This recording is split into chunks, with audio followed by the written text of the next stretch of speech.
Screen पे आप एक जजमेंट देख रहे हैं, दिल्ली हाई कोर्ट का है और ये बहुत ही इम्पोर्टेंट जजमेंट है। ये डाइवोर्स का एक जजमेंट है जो कि नए ग्राउंड पे डाइवोर्स दिया गया है। इस ग्राउंड का हम लोग डिस्कस करेंगे डिटेल में। मैं हूं राम प्रकाश गौतम और आप देख रहे हैं GST Ram Prakash Gautam YouTube channel पे। अगर पहली बार चैनल पे आए हैं तो सब्सक्राइब जरूर कर लीजिए। ये केस है ममता वर्सेस प्रदीप कुमार का। ममता वहां पे एपिलेंट है और प्रदीप जो है वो रिस्पोंडेंट है। होता क्या है कि जो ममता है वो पत्नी है और प्रदीप जो है वो हस्बैंड है, पति है। और ये ममता अपील की है एक फैमिली कोर्ट के जजमेंट को, डाइवोर्स के जजमेंट को, अब दिल्ली के हाई कोर्ट में आकर के कि ये गलत हुआ है जी, इसको आप पुनर्विचार करिए। ये अपील किया गया कोर्ट में। अब यहाँ पे आप देखेंगे कि जिस केस में जो है, इस केस में क्या होता है कि एक जजमेंट जो है वो जजमेंट 25 फरवरी 2020 का है, जिसको अपीलेंट ने यानी ममता ने अभी अपील किया है, चैलेंज किया है। कहाँ पे? हाई कोर्ट में। और इसका जो क्रुएल्टी के बेस पे as per Hindu marriage act 1955 का जो सेक्शन 13 है उसके बेस पे ये जजमेंट दिया गया। हालांकि वो जो मतलब इस जजमेंट को अभी आप जब देखिएगा तो जो कोर्ट के जस्टिस हैं, इस जजमेंट का हाई कोर्ट के जो जस्टिस हैं उनका भी कमेंट बहुत अच्छा आया है कि अ, ये जो ग्राउंड, नया ग्राउंड इन्होंने लिया है वो अभी फिलहाल सेक्शन 13 में क्लियरली लिखा हुआ नहीं है, जिसके कारण जजों को भी मुश्किलें हो रही है जजमेंट देने में। यहाँ पे अगर आप देखिएगा तो 2006 में 30 अप्रैल 2006 को ममता की शादी हो जाती है और अगले ही साल 2006 में शादी होती है, 30 अप्रैल 2006 में, और 18 जनवरी 2007 को उन्हें एक बेटा हो जाता है। और अगर यहाँ पे देखिएगा तो हस्बैंड यहाँ पे जो क्लेम कर रहा है कि अपीलेंट जो है, अपीलेंट मतलब उनकी पत्नी ममता जो है वो एग्रेसिव स्वभाव की लड़की है। मतलब कहने का मतलब वो लड़ाकू झड़ाकू टाइप की लड़की है, किचकिच करने वाली लड़की है, घर में परेशान करते रहती है।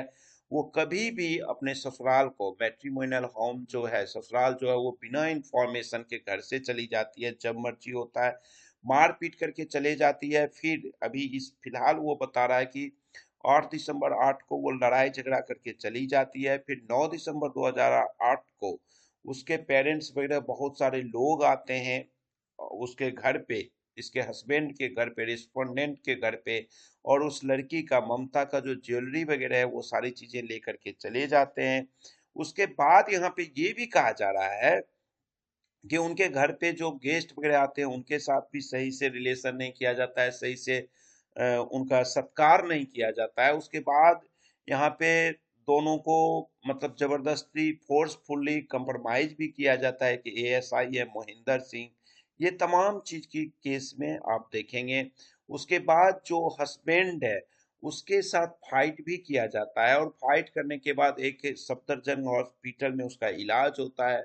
उसका भी एमएलसी बना हुआ है ऑलरेडी 9 दिसंबर 2008 का।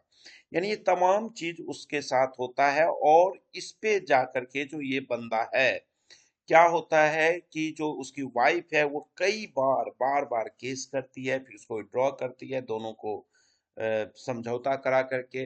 उसके बाद सीआरपीसी का सेक्शन 125 उस पे अप्लाई कर करके 3,000 रुपये का महीना उसको रहने के लिए, जीने के लिए, खाने के लिए भी दिया जाता है। इसका भी केस चल रहा है। इन तमाम चीज के जो उसके साथ मुश्किलें की जा रही है, इस बेस पे जो बंदा है, हस्बैंड उसका, वो फैमिली कोर्ट में जाता है और वहां से वो जजमेंट ले लेता है।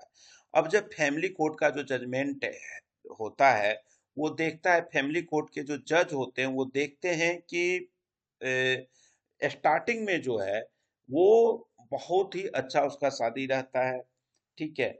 लेकिन कई बार एक चीज आप लोग भी देखते होंगे कि हस्बैंड का, कोई जरूरी नहीं होता है कि हस्बैंड और वाइफ का जो केस है, जो वाइफ केस करती है या डाइवर्स का होता है उसमें हस्बैंड के तरफ से ज्यादा मारपीट हो रहा है या ज्यादा दिक्कत होता है। मोस्टली देखिए डाइवर्स का क्या होता है, डाइवर्स का काम ही मतलब डाइवर्स होने का जो मेन रूप से देखा जाता है, डॉरी के लिए, दहेज के लिए, मारपीट के लिए, इन तमाम चीजों के लिए देखा जाता है, ठीक है।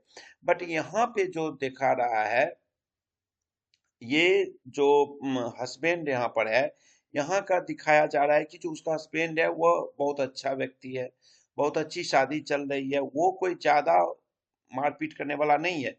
लेकिन उसके वाइफ की तरफ से बहुत ज्यादा क्रुएल्टी की जा रही है। अब जब इस बेस पे, इस ग्राउंड पे उसने जजमेंट दे दिया, अब जब जजमेंट दे देता है, तब अब वाइफ को लगता है कि यार ये कैसे हो गया, ये क्यों जजमेंट ले आया, डाइवर्स क्यों ले ले आया। तब वो अपील कर रही है हाई कोर्ट में कि जी मुझे तो लेना ही नहीं है डाइवर्स। अब यहाँ पे जो मेन ग्राउंड्स जो है, वो मेन ग्राउंड इसका क्या है कि जो एपिलेंट है, एपिलेंट मतलब ममता यानी कि वाइफ जो है, ये कई तरह के बार बार डॉरी का डिस्प्यूट करके कि मुझे मारा पीटा गया, हरास किया गया, डॉरी मांगा जाता है, इन तमाम चीजों से कई बार केस करती है और फिर उसको समझौता कर लिया जाता है। अब इस तमाम चीज से परेशान होके जो फैमिली कोर्ट है वो डाइवर्स ग्रांट कर देता है। अब जब ये वाइफ इसका कहती है, अपील करती है हाई कोर्ट में, दिल्ली हाई कोर्ट में, कि मेरे साथ मारपीट होता है जी, मेरे साथ डॉरी मांगा जाता है, यही मेन रूप से दिखाया जाता है। अब एक तरह से ये फिल्म हो गया है डाइवर्स का केस कोर्ट में।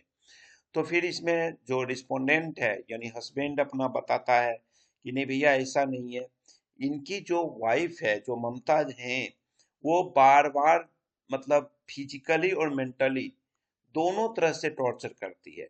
इवन यहाँ तक कि वो अपने सास, जो उनकी मदर इन लॉ सरला देवी है, उनको मारपीट करती है, अपने घर से चली जाती है, वो तमाम चीज होता है। तो इस केस में हमें क्या करना है जी? तो यहाँ पे देखिए जो अ, एक जजमेंट जो है शिव शंकरन का, उस जब जजमेंट को अगर आप देखेंगे तो वहां पे कहता है the marriage is not simply a union between two individuals but is a social institution having legal, economic, cultural, and religious ramifications. Of functionally, marriage are seen as an institution that pockets of social and cultural capital as they help in identifying concepts, regulating sexual behavior, and consolidating property and social prestige. देखिए शादी जो होता है वो ये नहीं है कि दो लोगों का मिलन सिर्फ नहीं है, simply A union between two individuals. ये जो है सो सामाजिक, कानूनी, कल्चरल, इकोनॉमिक, धार्मिक, इन तमाम चीज के साथ जो एक इंस्टीट्यूशन की तरह देखा जाता है। ये सब चीज पे इफेक्ट पड़ता है, चाहे sexual behaviour, regulating sexual behaviour, पति पत्नी के बीच शारीरिक संबंध को रेगुलेट करने के लिए, या आपकी संपत्ति है, या समाज में जो है एक सम्मान प्राप्त करने के लिए, तमाम चीजों को सब जगह से देखा जाता है शादी के लिए। ऐसा नहीं है कि दो लोग मिल गए वो शादी हो गई, ऐसा नहीं होता है। ये कमेंट है, सबमिशन किया गया है यहाँ पे, कई तरह के सबमिशन किए गए, कई तरह के एग्जाम्पल दिए गए, लेकिन जस्टिस ने जो मेन रूप से कहा कि irretrievable breakdown of marriage as a ground पे, यहाँ पे जो देखा गया कि हमारे देश में अभी क्या है कि बहुत सारे जो शादियां हो रही हैं उसमें मारपीट हो गया, गाली गलौज हो गया, या एडल्ट्री हो गया, यानी कि सेक्सुअल जो एक्टिविटीज है वो अननेचुरल किया जा रहा है, बहुत तरह की चीजें वहां पे हो रही हैं। तो उस केस में एक तो हो जाता है।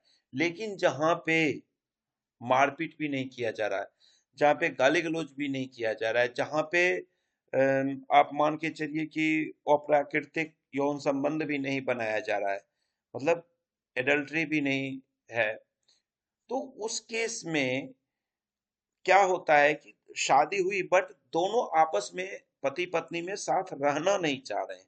तो इस केस में क्या किया जाए, इस तरह का जो कोई प्रोविजन नहीं हो पा रहा है। और इस केस में खास करके जो इस केस में अगर आप देखिएगा कि इस केस में क्या हो रहा है कि शादी होती है और उसके 2 साल के बाद ही 30 जून 2006 में शादी होती है, सॉरी 30 अप्रैल 2006 में शादी होती है और 8 दिसंबर 2008 से लड़की में अलग रहना शुरू हो जाता है। मारपीट होती है, इंजुरी होता है, मतलब बंदा जो है उसका हस्बैंड जो है फाइटिंग में हस्बैंड जो है सो उसका सर माथे फुटता भी है, शरीर में चोट भी आती है। वो बकायदा सफदरजंग हॉस्पिटल में इलाज कराता है।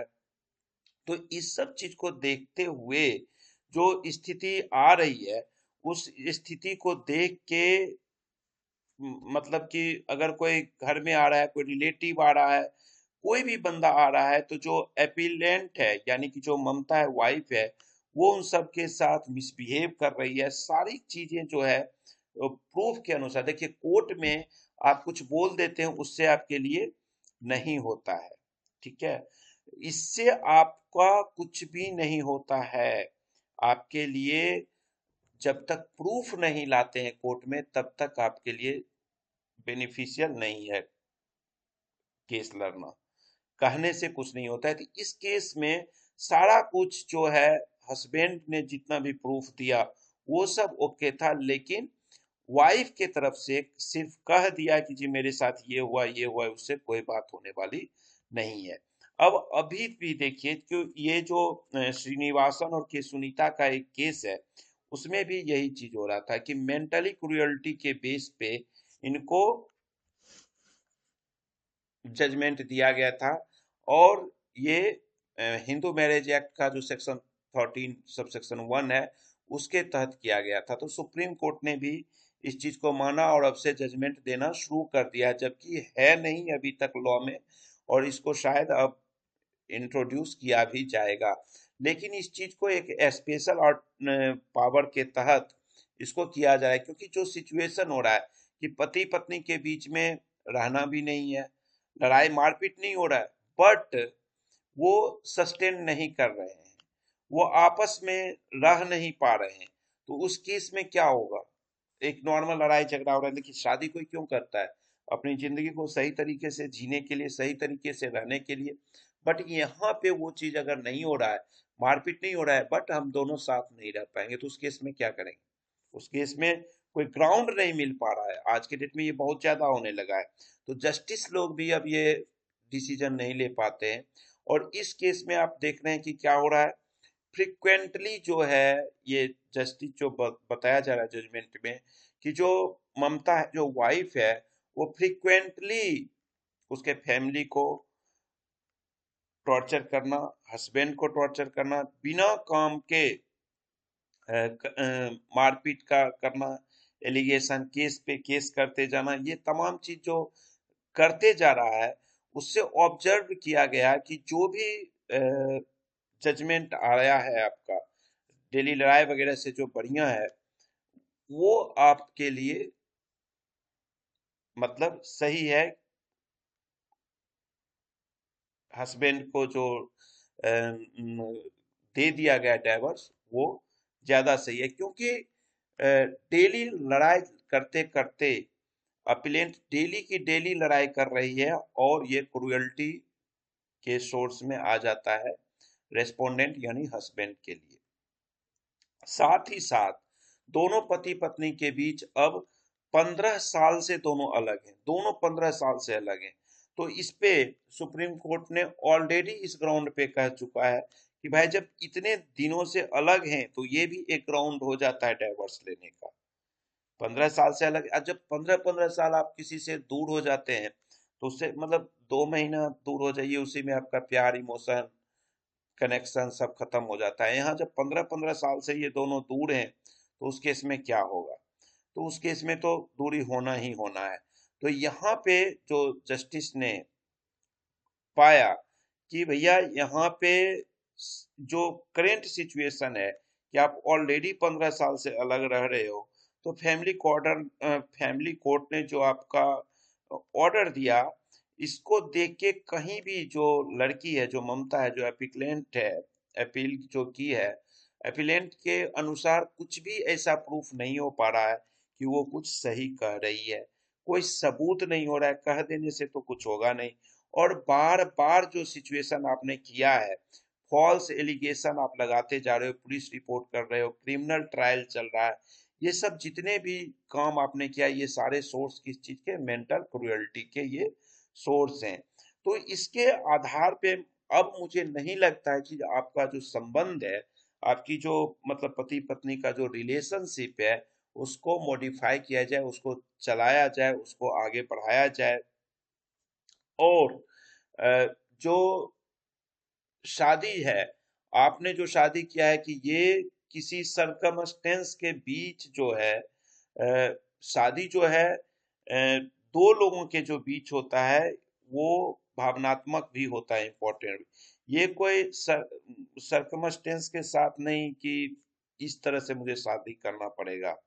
सो इस तमाम चीज को देखने के बाद नहीं लगता है कि आपको रिकंसाइल किया जा सकता है शादी को, मतलब आप पति पत्नी के बीच में। तो इस ग्राउंड पे वो कहता है कि जो जजमेंट फैमिली कोर्ट ने दिया है, उसी को मैं कंटिन्यू करूंगा। और इस जो प्रेजेंट अपील किया है, इसको इन्होंने डिसमिस कर दिया। तो ये जजमेंट था नीना बंसल कृष्णा और सुरेश कुमार का। और ये जजमेंट बहुत ही इंडिया में इम्पोर्टेंट जजमेंट है। और जो ग्राउंड लिया गया, ये ग्राउंड अभी अपने पास है नहीं। तो बड़ा ये इम्पोर्टेंट जजमेंट है। देखिए, कोई भी आदमी का जो शादी करना होता है, वो अच्छी लाइफ जीने के लिए होता है, इस सब के लिए तो होता नहीं है मारपीट का। तो अक्सर आप लोग सुनते होंगे कि औरतें जो हैं जा करके वो डाइवर्स फाइल करते हैं, डाइवर्स ले लेते हैं। यहाँ का केस में अगर देखिए तो सीधा का सीधा उल्टा, मतलब जहाँ पे जेंट्स जो है मारपीट फलाना ढिमका जितनी तरह की भी क्रुएल्टी होती है वो करते हैं, लेकिन यहाँ पे इस केस में देखिएगा जो अपीलेंट है, अपीलेंट ही ये सारा चीज कर रही है। मारपीट, यहाँ तक जेवर वगैरह लेके चल जाना, मदर इन लॉ को मारपीट करना, ये तमाम चीज यहाँ पे हुई है। तो ये जजमेंट बड़ा इंपॉर्टेंट है। इस जजमेंट की कॉपी आपको मेरे चैनल पे, टेलीग्राम चैनल पे मिल जाएगा। और इसके साथ एक अगला जजमेंट मैं आपको कल परसों में वीडियो बनाऊंगा, ये डाइवोर्स का ही है। और उस डाइवोर्स में एक बड़ा अजीब सा चीज आता है कि वहां पे मतलब 11 साल का बच्चा भी है। वहां पे एक डाइवोर्स का जो केस है, मतलब हस्बैंड वाइफ में सेक्सुअल रिलेशन नहीं बन रहा है, इन सब को लेकर के एक जजमेंट आया है। तो उम्मीद करता हूँ इस जजमेंट को आप समझ गए होंगे। जजमेंट पूरा चाहिए तो आप पहुंच ले लीजिएगा, या आप मुझे व्हाट्सएप कर दीजिएगा 8448610923 पे। Thank you, bye.